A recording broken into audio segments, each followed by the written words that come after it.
Bienvenidos al episodio 84 del podcast de cine de Humo Negro. Les habla Claudio Tapia y estoy acompañado en esta oportunidad por el señor Simón Arias. ¿Cómo estás, amigo Simón? Bien, ¿y tú? Muy bien acá. Y por el señor Pablo Moya, que al igual que yo vuelve después de una semana de descanso del podcast. ¿Cómo estás, Pablo? Buena, Claudio. ¿Todo bien por acá? Bueno, esta semana me toca a mí traer la película del episodio y es una de los hermanos Coen, obviamente, porque nos gustan mucho los hermanos Coen. Y la película es No Country for Old Men. Así que, bueno, yo mismo tengo que ir con la sinopsis. Escribí una sinopsis que espero le haga justicia a esta película. Está ambientada en el año 80 en la frontera de Texas, donde Llewellyn Moss es un cazador que en una de sus habituales salidas se encuentra con una pila de cadáveres resultado de un tiroteo producto de una negociación de droga que salió mal. Eso es lo que al menos se puede vislumbrar a primera vista. Pero también encuentra un maletín con $2 millones en su interior y, como no hay testigos, decide llevárselo. Lo que Llewellyn no sabe es que el despiadado asesino a sueldo Anton Chigurh le seguirá la pista para recuperar el dinero, mientras que Ed Tom Bell, el comisario local, investiga el tiroteo cometido en el desierto. Esa es como la sinopsis, ¿está bien, cierto? Sí. Está bien, creo yo. Ya, bacán, Sí. Se entiende. Bueno, no voy a hacer la pregunta de siempre porque fijo que ustedes ya habían visto esta película, se la repitieron, ¿cierto? Sí. Por acá repetía de hartas veces. Yo no puedo Muy decir bien. que me la haya repetido muchas veces. Esta creo que es como segunda vez que veo esta película. Y Qué bueno. había caleta de weas que no recordaba. No, onda, Oh, qué bien. apareció Woody Harrelson en un momento y yo como, weón, ¿desde cuándo que este weón actúa en esta película? Oh, qué cuático, Así Woody que fue- Harrelson. Sí, Yo fue una... descubrí un dato muy cuático ahí con Woody Harrelson al estudiar para este podcast. Pero dale, Simón, tú, ¿qué te pareció esta segunda vez? Puta, no me acordaba de casi nada, así que igual se sintió un poco como una primera vez, como que tenía algunas imágenes de como el personaje del asesino, el Anton Chigurh, como haciendo weá, y tenía como recuerdos muy vagos. La estaba viendo con unos amigos y como que mis amigos la habían visto caleta de veces y como que decían, no, ¿y esta parte en qué pasa esto? Y yo como, weón, ¿cuándo pasa esto? Así que igual fue como fue como una primera vez y es pa'l pico la película culiada buena, weón. Disculpen mi lenguaje soez, pero es que es cuática, como que mientras la veía, como que sentía como esta película es como muy profunda, a pesar de que uno podría pensar que es como una película de crimen como muy promedio por la trama, como este weón se encuentra plata y le empieza a perseguir un asesino a sueldo, mientras un chef es como que suena muy de acción, como más o menos liviana, como que uno se podría imaginar a Jason Statham como encontrándose $2 millones y como corriendo por la ciudad.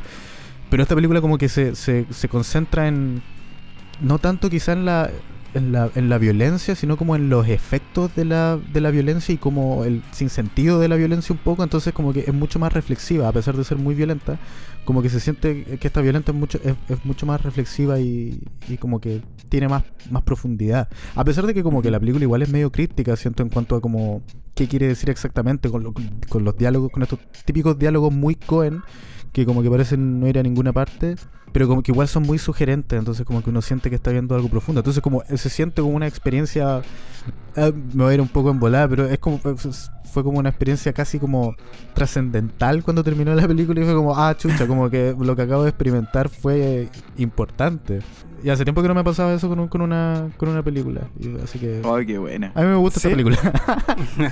Hay que decir que el guión está basado en una novela de Cormac McCarthy, que se llama igual que la película, y los diálogos son casi los mismos que hay en la novela, extrañamente, porque generalmente los guionistas cambian mucho de eso para adecuarlo a los ritmos de la película, y por eso hay momentos en donde son como un poquito discursivos, o que parecieran serlo por lo largo de repente del hablamiento de los personajes.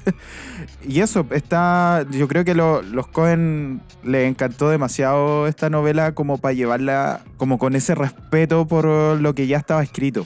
Y quizás por eso también se siente un poquito más reflexiva. Y se sienten estos momentos donde los personajes de alguna manera profundizan en qué es la violencia y en otros aspectos también de la película.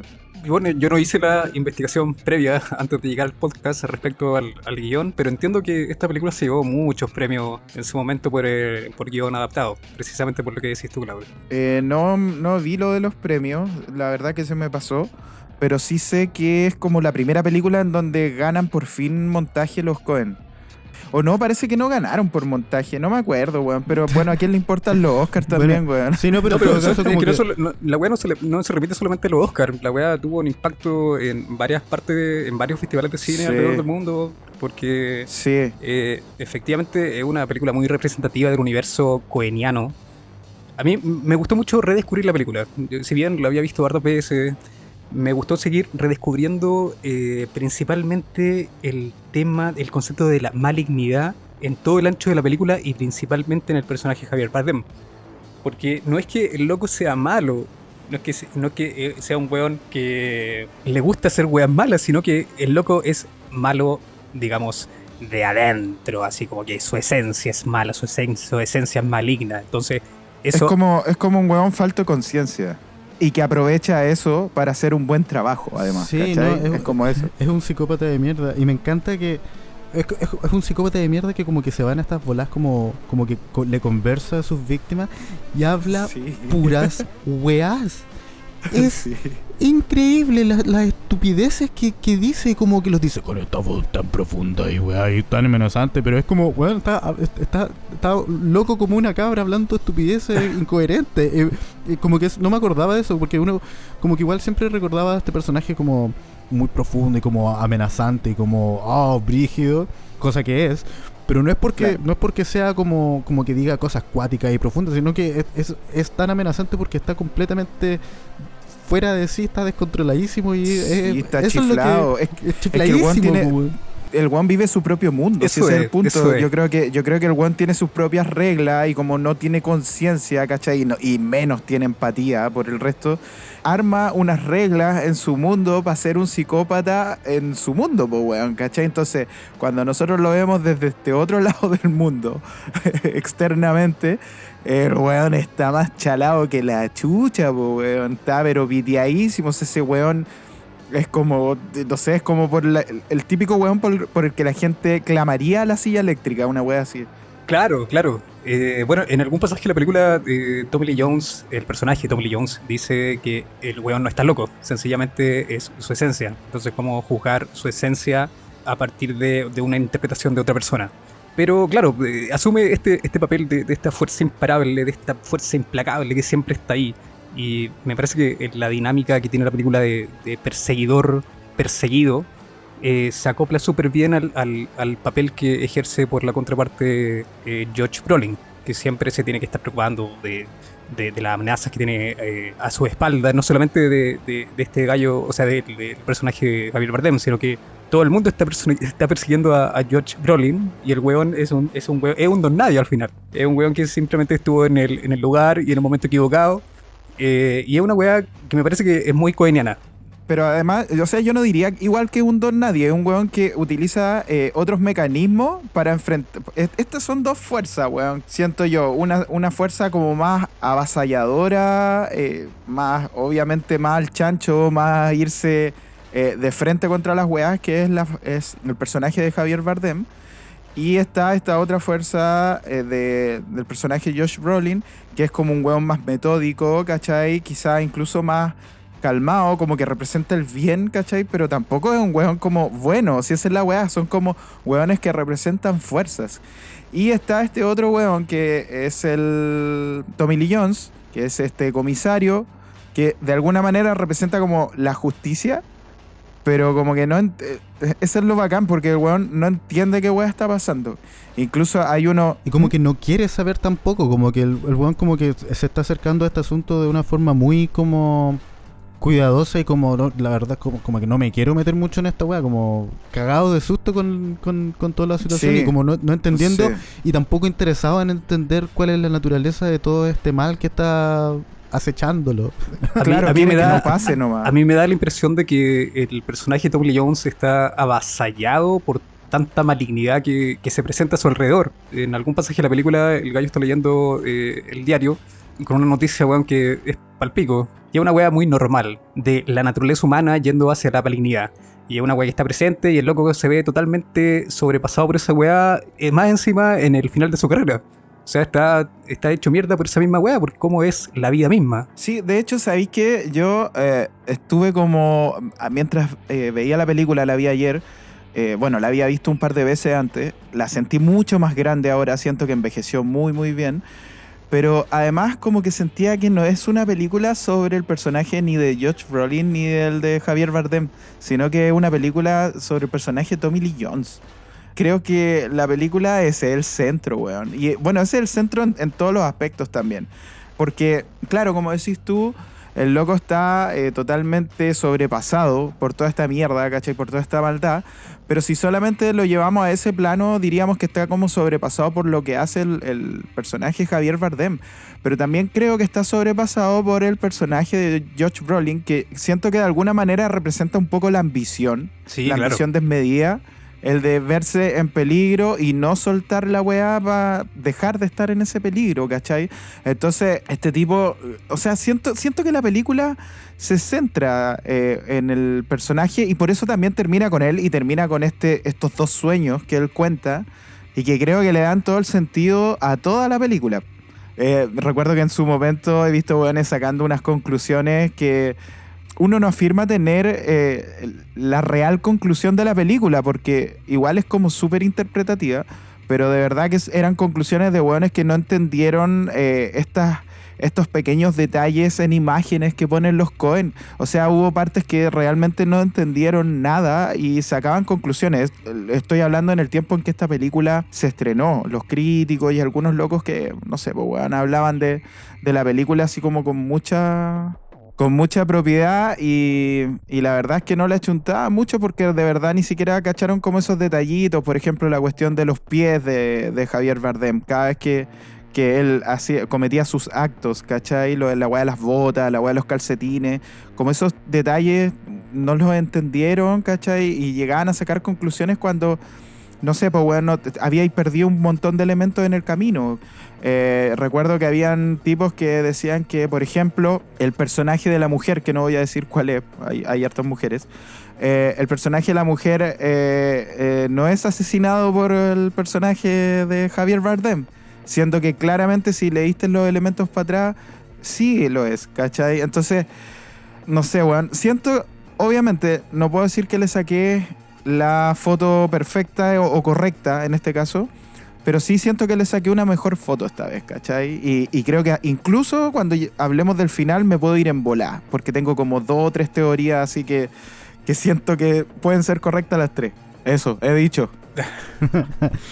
Yo también siento que la película como que, si bien como que uno podría pensar que la película es como acerca del viaje trágico del personaje de Josh Brolin, como que yo también siento que la película se trata acerca de cómo el personaje del Tommy Lee Jones como que pierde un poco la esperanza en el trabajo que hace y en ese sentido también es igual de trágica. Lo que quería comentar es que siento que los Coen como que en gran parte de su filmografía como que siempre hablan de estos mismos temas, de como el sinsentido de la violencia un poco, o del mundo en general, y como personas no tenemos ningún control sobre lo que pasa en el universo alrededor nuestro. Pero algo que siempre me llama la atención de sus películas es que, o no de todas, pero por ejemplo en Fargo y en... yo tenía este ejemplo pensado de antes, era El Gran Lebowski, que son 2 películas en que como que ocurren muchas cosas que parecen no tener sentido, que como que tienen consecuencias inesperadas o que derechamente no tienen consecuencias y todo es muy caótico, pero al final, y en esta también como que siempre la última secuencia, la última escena son como de personajes como conversando con familia o amigos y como en paz un poco, y siento que le da como, si bien esta película es muy melancólica, la escena final en que le cuenta sus sueños, en que el Tommy Lee Jones le cuenta los sueños a su esposa tomando desayuno de una forma muy muy piola, muy tela, como que igual, como que siento que hay como cierta esperanza, como que uno puede, como que no importa cuán caótico es el mundo, uno como que puede alcanzar a refugiarse un poco en la familia y los amigos. Yo eso lo encuentro muy bonito y eso como que lo noté en esta película, que a pesar de ser terriblemente violenta y devastadora, como que igual al final como que hay de todas maneras cosas que valen la pena en este mundo tan terrible y violento. Y siento que el personaje de Tommy Lee Jones como que lo sabe un poco al final de la película. Y su esposa definitivamente también lo sabe. O sea, esos ojos sabios de esa mujer lo saben todo, estoy seguro. Sí. Yo creo que es súper decidor que efectivamente el personaje de Tommy Lee Jones tenga la última línea en la película y haciendo esa reflexión que te invita a pensar que todo lo que él vivió está supeditado a la interpretación que le da a la realidad, a la decepcionante realidad que él recibe por su lugar de trabajo, por su experiencia previa, porque el personaje habla mucho de su pasado también. Y hay otros personajes con los que entabla diálogo que se remiten a historias del pasado, como haciendo la referencia a que las weas que pasan en el presente no pasaban en el pasado. Entonces, claro, el loco sufre por lo que está pasando. Al final el weón le gusta su pega porque puede desenvolverse en lo que a él le gusta hacer, pero siempre decepcionado por las cosas que lo rodean. Entonces yo creo que... Sí, de hecho el personaje del tío es muy decidor en ese aspecto. El tío cuando lo va a visitar y le llega lloriqueando de que puta, esta weá, la violencia, weón, no es como antes y todo. Y el tío le dice, loco, ¿qué weá estáis hablando, weón? Antes la weá era igual, y le cuenta una historia horrible, weón, ¿cachai? Y más encima como de un personaje que como que es cercano a ellos. Entonces, él le dice que la violencia siempre ha sido igual nomás. El punto es cómo te paráis frente a eso. Creo que ahí es donde también hace como el contrapunto, porque finalmente lo de Tommy Lee Jones, pese a que el loco hace su trabajo y lo hace bien, es un lloriqueo constante en la película, pues, weón, ¿cachai? Lo digo de buena forma, no de mala forma, sino que el tipo de verdad reflexiona y el weón llega a ese tipo de conclusión. ¿Sabes que yo los quiero llevar a una cosa así, weón, que me causó como mucha duda ahora, weón? Quizás estoy hilando demasiado fino. Llévanos. En el sueño, bueno, él cuenta el sueño, ¿cierto? Y cuenta que el primer sueño no tiene que ver como con la plata, ¿cachai? Como porque dice, mi papá me dio plata y no sé qué weá, y después pasé a otro sueño. Y dice que soñó con el papá que iban cabalgando ambos. Y que de repente su papá lo pasa y él va atrás y no lo puede alcanzar. Para mí eso tiene una interpretación. Pero, sin embargo, hay un momento donde dice que su papá como que murió joven, ¿cachai? Como que él ya tiene como 20 años más que su papá, que cuando su papá murió. Y es muy cuático que me di cuenta que el personaje con el que anda Tommy Lee Jones tiene como 20 años menos que él y no interactúa con nadie. Interactúa con él nomás. No sé si se dieron cuenta. ¡Guau! De hecho, sí, hay una conversación entre estos dos personajes donde Tommy Lee Jones le dice, oye, yo también me río solo a veces, a propósito de una reflexión que estaba haciendo el personaje de Tommy Lee Jones. Sí. ¿Cachai? Y más encima hay un momento en donde los weones van a caballo los dos por la montaña y el otro loco va adelante. La voladita. Y qué para la cagada con él, porque claro, no sé, pues yo no me acordaba del sueño que contaba él. Y ahora le puse atención, quise como, quería como redondear la película escuchando sus palabras y de repente empieza a contar eso y yo dije, pero qué chucha, si esto como que yo lo vi. Entonces de repente empecé como a sacar cuenta y me acordé que ese personaje no habla con nadie, entonces de repente quizás ese personaje nunca existió y quizás era su propia conciencia, su Pepe Grillo, ¿cachai? Y como quizás era el papá de él, no sé. ¡Oh! Guau, preguntémosle a los Coen. Llámatelo. Oye, Ethan, ¿qué bola el que reptila Hunt en esta película? Who are you, motherfucker? Goodbye. La voladita. Bueno, sí, y lo otro que también se puede interpretar es ese final, ese sueño que él cuenta. Quizás él lo que siempre quiso fue seguir como los pasos de su padre o los pasos de su familia, porque en la familia era como tradición ser Paco. Y el one quizás después de ese sueño tiene la revelación de que en realidad quizás seguir eso no es lo correcto nomás, ¿cachai? Porque él se siente mal, ¿cachai? Haciendo ese trabajo por todo lo que tiene que ver. Entonces simplemente, y cuando dice, y no lo pudo alcanzar, y la tipa le pregunta, ¿y qué pasó después? Y el one dice, y desperté. Y ahí termina la película. Entonces como que a lo mejor el loco se da cuenta de que en realidad lo que tiene que hacer es retirarse nomás sin pensar en qué es lo que le dicen los demás, ¿cachai? Pero ¿sabéis qué? Igual se puede desprender de que al loco sí le gusta su trabajo. O sea, puta, le gusta hacer lo que hace. Claro, Es su obligación, digamos, es el lugar que le corresponde. Porque cuando, bueno, llega al desenlace, digamos, de ese personaje, el huevón ya sin estar en su ocupación, se ve que sin nada que hacer, está más vacío de lo que se encontraba en un principio. En principio por ser Paco, digamos. Pero no siento que haya algún indicio de que se sienta vacío, ¿cachai? O sea, una cosa es sentirse vacío y la otra es sentirse aburrido, porque así es como yo lo percibo hacia el final. Es como, puta la weá, me tengo que adecuar a esta nueva vida, ¿cachai?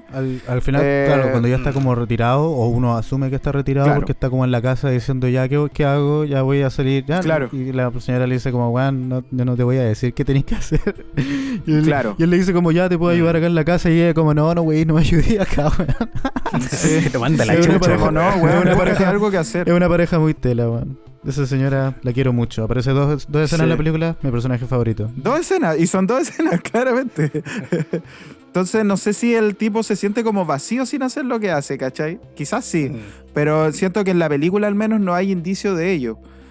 Bueno, ya los llevé a esa parte media como que me fui en volada. Pero hablemos del tercer acto, weón. ¿Qué tercer acto más atípico la weá la cagó? Es muy sorprendente, me acuerdo, eso era una de las cosas de las que me acordaba cuando la vi la primera vez. Como que lo decimos o no. No sé, Spoiler. weón, soy vos el arruinador de película. Bueno, ya es que si alguien no la ha visto, que creo que igual puede ser posible porque no es tan vieja.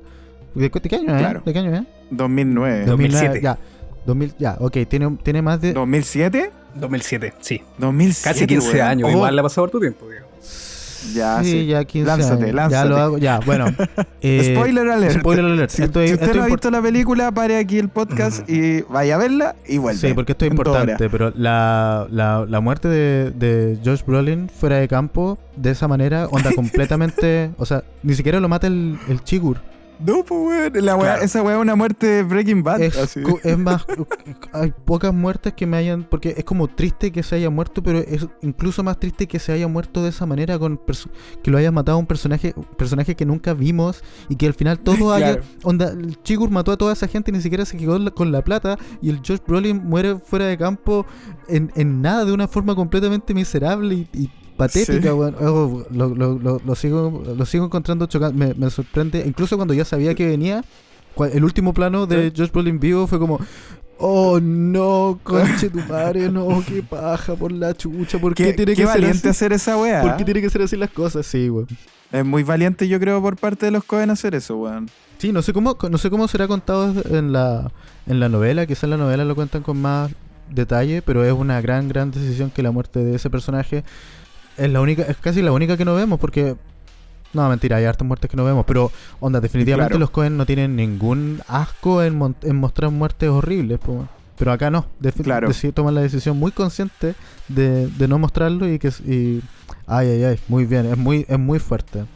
Y el cuasi enfrentamiento también del personaje Tommy Lee Jones con el Anton Chigurh. Bueno, po, weón. eso es algo- En la pieza de hotel es bacán como los Coen...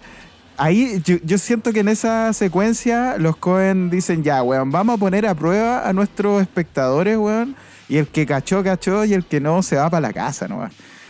Siento que esa weá es maestra, weón. Y solo tiene que ver con un ángulo de la cámara, ¿cachai? Que eso es lo más bacán de todo. Ahí se entiende dónde está, porque tú no cacháis dónde están situados, pues, weón, los veis separados. De hecho, ningún personaje se topa con el otro en toda la película. Ninguno de los tres. Esa es la weá más cuática. Salvo por los balazos que se pegan los dos personajes principales, Claro. ¿cachai? Yo siento, respecto al desenlace del personaje de Josh Brolin, que tiene un correlato con el cariz, digamos, del mismo papel. Respecto a lo que hablábamos antes, que el loco finalmente es un tipo corriente, que ya quizás representa una fuerza, pero es un gallo que está en un momento determinado donde ocurre un hecho determinado. Entonces lo que pasa con este weón, y se lo dice el personaje de Woody Harrelson textualmente en la película, le dice, oye, tú no estás preparado para vivir esto, para esta persecución. Claro. Solamente fuiste alguien que estuviste ahí cuando pasó esto. Entonces, de la misma manera, el desenlace que tiene el loco es eso, es irrelevante. Es irrelevante, digamos, para la historia misma.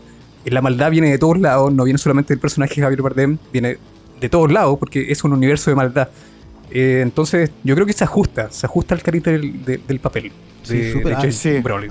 Y aparte que onda como que le da vuelta toda la arrogancia que tiene el personaje de Josh Brolin, que onda, ¿quién es esta persona qué cosas ha vivido que se cree como con las capacidades como para decir, ya filo, estos 2 palos son de narcotraficantes brígido, me los llevo yo porque me la puedo? Es como, weón, la estaba viendo con unos amigos y dijimos como, cuando se encuentra la maleta, como, ¿qué haces tú? Y como, weón, ni cagando me llevo la maleta, como que saco un fajo, me lo guardo en la ropa y salgo corriendo, echo un peo y no vuelvo a mirar atrás nunca más. Me voy del país, conchetumadre, no estoy ni ahí. Pero este weón se cree muy gallito y paga las consecuencias de forma terrible. No, y comete un error por conciencia, si eso es lo peor de todo. Es que esa es la weá bacán, porque de verdad que sí, siento que el personaje de Javier Bardem no tiene conciencia alguna, y este weón tiene demasiada conciencia, po, weón. Y esa weá es la que le juega...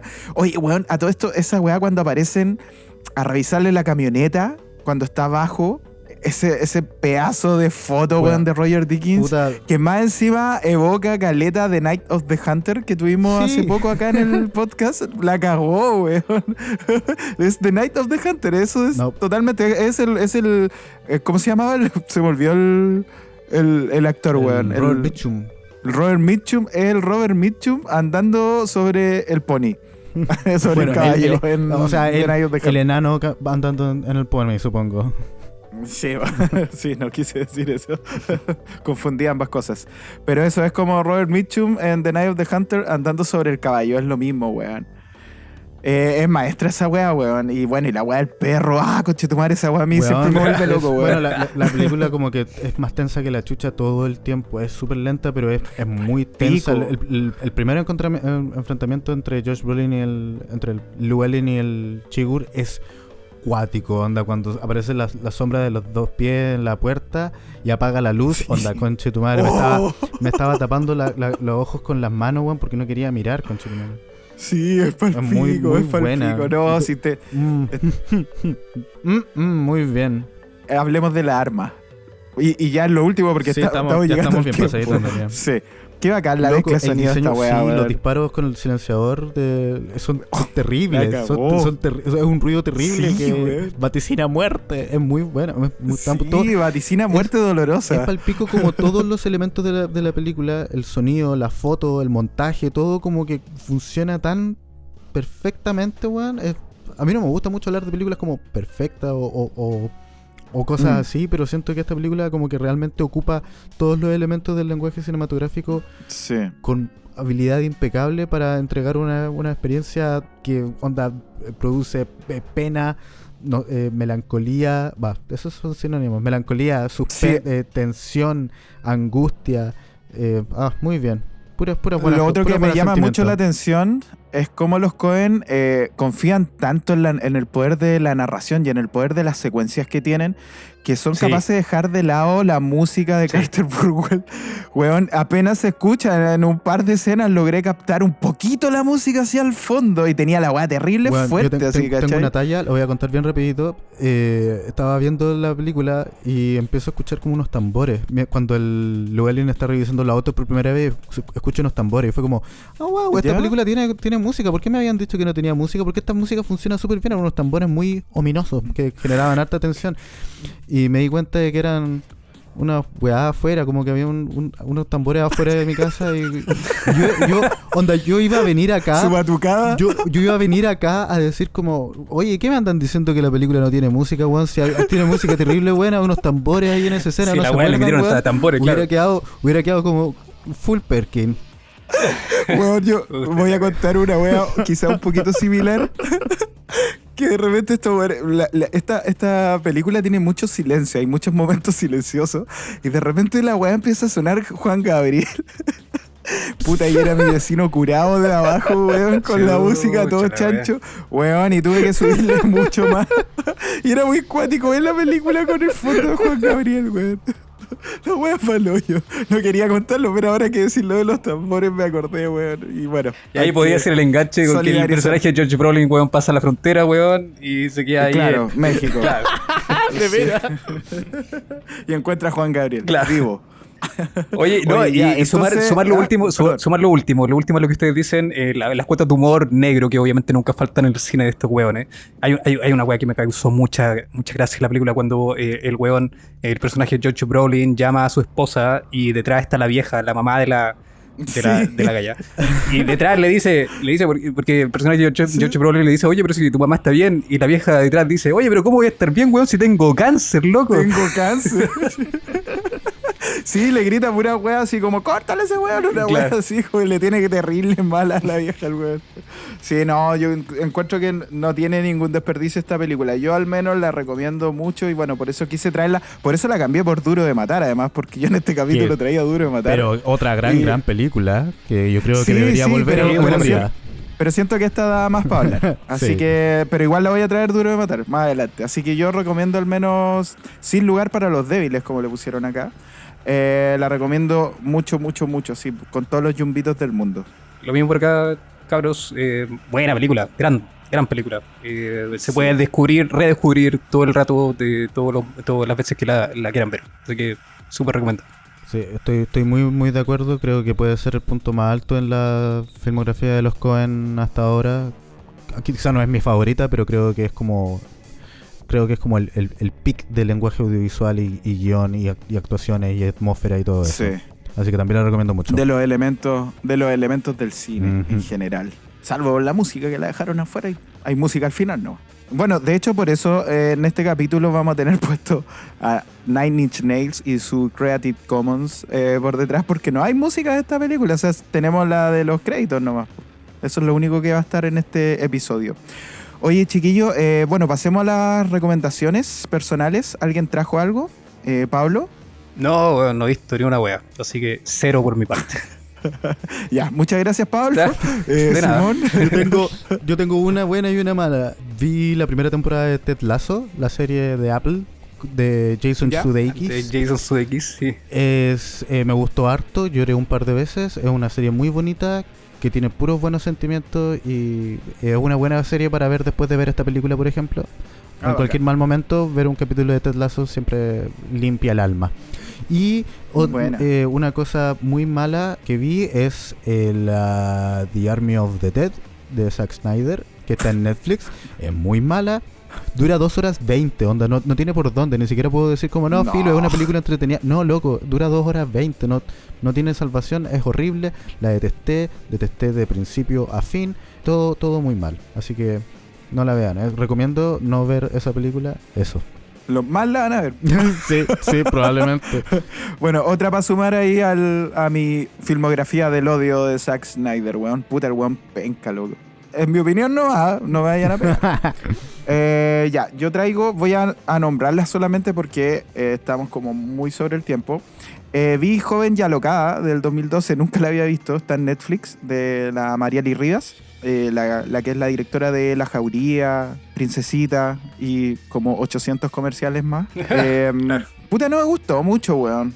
La verdad, no sé qué le encontraron, sinceramente, siento que me aportó súper poco. Es tan así que la olvidé. Sí, es como piola, De hecho. ¿no? Yo tampoco la encontré así como Sí. brillante, tiene algunas cosas simpáticas, pero yo tampoco la encontré increíble. Sí. Pero O sea, a mí, Sí. a mí me parece cine enfermo de cuico, cabrón. Esa película, weón. bueno, sí lo es. Siento que igual como que Lo es, trata de po. como retratar un poco con un ojo un poco crítico, pero no sé si lo logra o si se nota tanto, no sé. Es que quizá igual como que sí, yo sigo a la joven ya lo que hay como que la ubico, entonces como que cacho cuál es su volada, entonces como que cacho, Ah. entonces claro. Es Pillín, cuica, pero es pillín. como cuico autoconsciente, supongo, lo que no deja de ser cuico, pero es como menos cuico. No sé. Ya. Ya, sí te cacho. Está Todos bien. entendemos lo que queréis decir, Simón. Pero bueno, no sé, no están los tiempos para. También vi una película mexicana que se llama Nuevo Orden, que llegó acá al cine, llegó lamentablemente cuando había empezado todo lo de la pandemia, si no me equivoco. Y fue como una de estas primeras películas de cine online. Está dirigida por Michel Franco, esta es su sexta película. Michel Franco, el director que hizo después de Lucía. Esta película está en Amazon, es del 2020, actúa el Luis Miguel, el Diego Boneta. Y sabéis que está bien interesante. No sé, quizás de repente se me arranca un poquito. En realidad se me arranca bastante, pero es bastante arriesgada la película. Siento que hay que darle una mirada. Otra que traigo, o sea, otra que me repetí en realidad es Búfalo 66 del 98 de Vincent Gallo. Puta, qué buena película. Que, sí, weón. Este es su debut como director en largos de ficción, porque él había hecho muchos cortos y documentales antes. Vincent Gallo es un actor, para la gente que no lo cacha. Un actor medianamente conocido. Y puta, confirmé que es una gran película, weón. Y tiene una apuesta visual muy arriesgada, weón. Muy, muy, muy arriesgada y muy propia también. La recomiendo mucho. Esta no sé a dónde la pueden encontrar. Probablemente en los trackers o me pueden escribir o alguno de nosotros y nosotros los vamos a guiar por el camino de la luz. Una weá increíblemente obra maestra que también vi es una de Jean-Luc Godard del 65, la séptima película de Jean-Luc Godard, que se llama Alphaville. En realidad se llama Alphaville, une étrange aventure de l'hémiculture. Pero la encuentran como Alphaville. Es una weá lynchiana en clave cine negro. Y digo lynchiana como para familiarizarlo, porque Lynch no existía todavía. Probablemente en ese tiempo no había hecho ni siquiera alguno de sus cortos. Así que, weón, es una película, es fenomenal. Yo quedé pa' la cagada con la película. Es paloyo, es una weá piteadísima, pero me encantó. Eso. Tampoco sé dónde pueden encontrarla, salvo en los trackers. Y lo último que quiero recomendar es que no sé si la había traído esta recomendación, pero la escribí por si acaso igual, que es la serie The Expanse del año 2015, o que empezó el año 2015, que ya tiene 5 temporadas y queda la sexta y última. Está en Amazon Prime Video. Puta, es súper buena, weón. Es muy, muy entretenida, está muy bien hecha. Quizás lo único que tengo un poquito en contra quizás es que, no sé, sus actores igual no son como tan buenos. Pero es una weá muy, muy entretenida, exquisitamente bien hecha, con efectos especiales, la raja, y puta, vale la pena verla. Es una gran serie, para que no vean weas como Army of the Dead y aprovechen de ver estas cosas. Así que esas son mis 5 recomendaciones. Tengo que dar algunos avisitos, como por ejemplo que vayan a escuchar el podcast Se Escucha Desde Acá, de los amigos Carlos Huerta y Felipe Chandía. Los que ya han escuchado este podcast ya saben de qué se trata. Son 2 amigos que hacen este podcast desde Suecia y Alemania y hablan de las cosas que pasan acá, pero con la perspectiva que da la distancia. Así que eso, yo al menos lo escucho y es súper entretenido. También les recomiendo que vayan a escuchar que ya está lista la temporada completa, la primera temporada completa de Miccam, nuestro mini podcast y podcast crossover, que son capítulos muy cortitos, donde hablamos de videoclips y de grandes videoclips y grandes canciones. Así que son 10 capítulos, vale la pena escucharlo. Viene de cerca la recomendación, pero de verdad vale la pena. Bueno, también les pedimos que vayan a escuchar el podcast de música, también que compartan este podcast si es que les gusta, que escuchen sonidos chilenos ahí para apoyar la música chilena. Y también saludo a la gente que nos escucha desde México, de Estados Unidos. Yo creo que en México se deben cagar de la risa de cómo hablamos nosotros. No nos deben entender ni una wea, ¿cierto? No sé de qué estoy hablando. Se me entiende todo siempre. ¿Qué? Esa era la talla. Ya, no importa, perdón. Puta la wea. Me mandé el Sheldon Cooper. También a los que nos escuchan desde Estados Unidos y bueno, por supuesto a los que nos escuchan acá en Chile. Y iba a tirar un concurso, pero lo voy a tirar el próximo capítulo porque estamos sin tiempo ya. Así que lo dejo para el próximo capítulo del concurso y nos vamos a despedir. Muchas gracias, Simón. Muchas gracias, Pablo. Gracias a ti. Listo, cabros, que estén bacán. Cuídense mucho. Igualmente, nos vemos y muchas gracias a todos los que nos escuchan. Adiós. Adiós, un abrazo, cuídense mucho. Chau, chau.